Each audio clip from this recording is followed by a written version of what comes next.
Hello बच्चों। देखिए next question क्या है इलेक्ट्रोस्टैटिक्स में। इन्होंने बोला ये 2024 में आया हुआ सवाल है बच्चों। इन्होंने क्वेश्चन में बोला है कि an infinitely long thin wire. तो ये वायर ले लेते हैं इनफाइनाइटली लॉन्ग, ये वाली इन्होंने डायग्राम में भी दी हुई है, यहाँ पे इस डायग्राम में भी दिया हुआ है।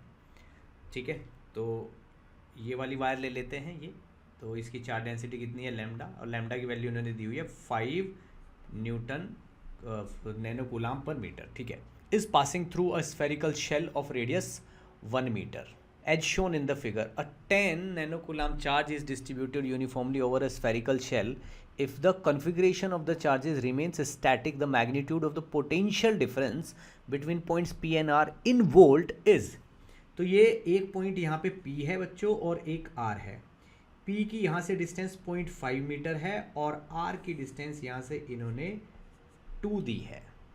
ठीक है ना, अगर R की वैल्यू 1 मीटर है तो ये 2 मीटर है। तो ये P और R के बीच में पोटेंशियल का डिफरेंस यहाँ पे जानना चाहते हैं। तो बच्चों मुझे इतना पता है कि किसी भी वायर की वजह से किसी जगह पे इलेक्ट्रिक फील्ड होता है 2k लैम्डा अपॉन R, और अगर मुझे पोटेंशियल का डिफरेंस जानना होता है तो वो E डॉट डी आर होता है इंटीग्रेशन में, और वो भी ये मैग्नीट्यूड की बात करते हैं हम। ठीक है, अगर मैग्नीट्यूड की बात करें तो अगर मैं V P minus V R जानना चाहता हूँ तो मुझे यहाँ पे इंटीग्रेशन करना पड़ेगा ई डॉट डी आर का।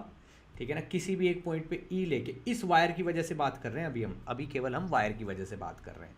तो ये 0.5 से लेके 2 तक मुझे ये इंटीग्रेट करना पड़ेगा। तो अगर मैं ये वाला V P minus V R due to wire की बात करता हूँ तो ये वाली वैल्यू आ जाएगी इंटीग्रेशन फ्रॉम 0.5 टू 2, और ये आ जाएगा आपका 2k लैम्डा अपॉन x ले लो और साथ में dx ले लो। तो ये चीज़ मुझे साफ साफ दिख रही है, ये जो यहाँ पे 2k लैम्डा है, ठीक है ना, ये तो एज इट इज़ रहेगा, और ये ln ऑफ x आ जाएगा, और ln ऑफ x में जब आप वैल्यू पुट कर मतलब लिमिट पुट करोगे 0.5 टू 2 तो ये ln 4 आ जाएगा। तो 2k लैम्डा ln 4 ये आपका Vp माइनस वी आर की वैल्यू आ गई। इसको आप सेव करके रख लो कि भाई एक वैल्यू तो हमारे पास ये वाली आई है। ठीक है, तो ये वाली जो वैल्यू आपके पास आ चुकी है यहाँ पे इस जगह पे ये अब आप Vp minus V R due to, अब आपको ये काम ड्यू टू स्फीयर करना पड़ेगा। तो Vp माइनस वी आर अगर आप ड्यू टू स्फीयर करोगे, ठीक है बेटा, तो आपको क्या करना पड़ेगा, Vp यानी कि इस पॉइंट पे पोटेंशियल लिखना पड़ेगा जो इनसाइड द स्फीयर है, तो वो तो के क्यू बाई आर ही होता है, और आर की वैल्यू यहाँ पे 1 है, माइनस इस आर पॉइंट पे लिखना पड़ेगा इस स्फीयर की वजह से, तो वो अगेन के क्यू बाई 2 हो जाएगा, क्योंकि ये वाली डिस्टेंस हुआ है। ये 1 क्यों लिया मैंने, 0.5 क्यों नहीं लिया, क्योंकि स्फीयर के अंदर किसी भी पॉइंट पे पोटेंशियल जो है वो वही रहेगा जो इसकी सरफेस पे है।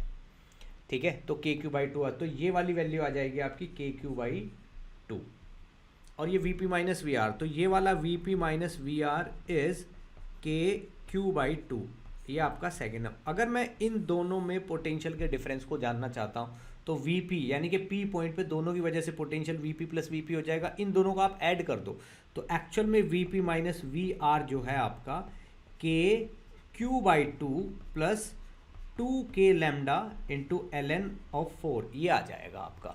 तो अब मैं इसको अगर कैलकुलेट करूं बच्चों, इसको अगर मैं कैलकुलेट करूं तो k की वैल्यू कितनी दे रखी है, इसने क्वेश्चन में ही दे रखी होगी, k is equal to 9 into 10 to the power 9 और log 2 इज इक्वल टू 0.7 दिया हुआ है। ठीक है ना, तो ये वाली कैलकुलेशन मैं यहाँ पे कर रहा हूँ, ठीक है ना, इस जगह पे। तो के क्यू बाई 2 यानी कि 9 into 10 to the power 9 multiply by Q, और क्यू की वैल्यू इन्होंने दी है कितनी, 10 into 10 to the power minus 9 coulomb K Q by 2।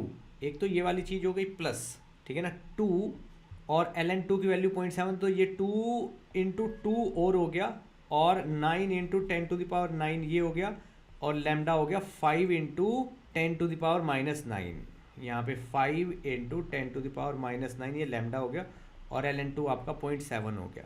तो आप देखिए इस वाली चीज़ से ये वाली चीज़ कट गई, ये तो हो गया आपका 45 प्लस ये हो गया आपका 2 इंटू 2 यानी कि 4 इंटू 9 36 इंटू 5 36 इंटू 5 कितना, या चलिए 2 और 5 10 ये 7 हो गया। ठीक है, तो कितना हो गया, 10 टू द पावर 9 से पहले 10 to the power minus 9 cut कर लो, ठीक है ना, तो 7 और 5 3.5 और 2, भाई ये वाला 2 और ये वाला 5 कट के ये डेसिमल ख़त्म, तो दिस इज़ 14 इंटू 9, 14 इंटू 9 कितना होता है 126। तो 126, 5 और 6 11, 1 हो गया, और 2 और 4 से 7 1, तो 171 इज़ द आंसर। ठीक है बच्चों, 171 इज़ द आंसर। तो यहाँ पे इन दोनों की वजह से बहुत केयरफुली आपको ये पूरी कैलकुलेशन करनी है। ठीक है बच्चों। हेलो बच्चों, देखिए ये क्वेश्चन एडवांस 2022 में आया हुआ है। ठीक है, देखिए किस तरीके से सॉल्व करना है। इसने बोला है 6 charges are placed around the regular hexagon of side length A as shown in the figure. 5 of them have charge q and the remaining one has charge x. The perpendicular from each charge to the nearest hexagon side passes through the center O. Passes through the center O of the hexagon and the bisected by the side. Okay. तो ये कहता है कि जो hexagon है, charge को अगर उसके सेंटर से मिलाया जाता है, चार्ज को अगर उसके सेंटर से मिलाया जाता है, तो यहाँ से यहाँ जब हम इस चार्ज को उसके सेंटर से मिलाएंगे, ये वाली जो लाइन यू मिला रहे हैं, ये यहाँ पे भी 90 पे कट करेगी और ये एकदम डबल साइडेड भी होगी। तो ये डायग्राम आपको यहाँ पे देखने को मिल जाएगा। ठीक है ना, ये देखिए, ये मैंने डायग्राम यहाँ पे ड्रॉ किया हुआ है। ठीक है बच्चों, ये तो आप देखो यहाँ से इस चार्ज को अगर मैं ऐसे मिलाऊंगा यहाँ पे, ठीक है ना, यहाँ से इस चार्ज को इससे मिलाऊंगा तो ये 90 पे कट करेगी। जितनी ये वाली साइड है उतनी ये वाली साइड है। तो ये 6 साइड्स हैं, इनमें से एक ये वाली साइड स्पेशल है, इस पर एक्स रखा हुआ है। इस पे क्या रखा हुआ है, इस पे x रखा हुआ है, बाकी पे इस पे इन सब पे q रखा हुआ है, इस पे q रखा हुआ है, इस पे q है, इस पे q है। ठीक है, तो ये क्या कह रहा है, ये कह रहा है कि a पार्ट में कि when x is equal to q, ये जो x है, ठीक है ना, इस x की वैल्यू को अगर हम q ले लेते हैं, कितना ले लेते हैं, q ले लेते हैं, मान लो इस x की वैल्यू को हम q ले लेते हैं। ठीक है, तो बोल रहा है the magnitude of electric field at O is 0। तो बिल्कुल सही बात है, सारे के सारे एक दूसरे को कैंसिल कर देंगे। इसका इलेक्ट्रिक फील्ड इधर होगा, इसका इधर होगा, इसका इधर, ये आपस में कैंसिल आउट होके तो ए ऑप्शन यहाँ पे करेक्ट निकल जाता है।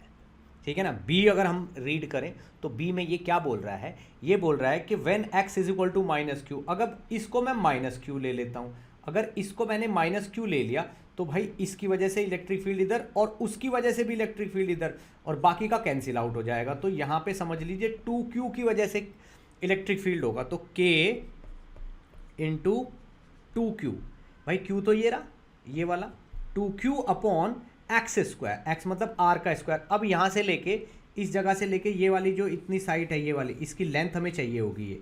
तो भाई अगर ये वाली साइड a है, ये 30 डिग्री है, तो ये होगा a√3/2 और इतना ये है, तो ये होगा a√3/2 और मल्टीप्लाई बाई 2, यानी कि a√3 यहाँ से लेके यहाँ तक की ये साइड होगी इतनी।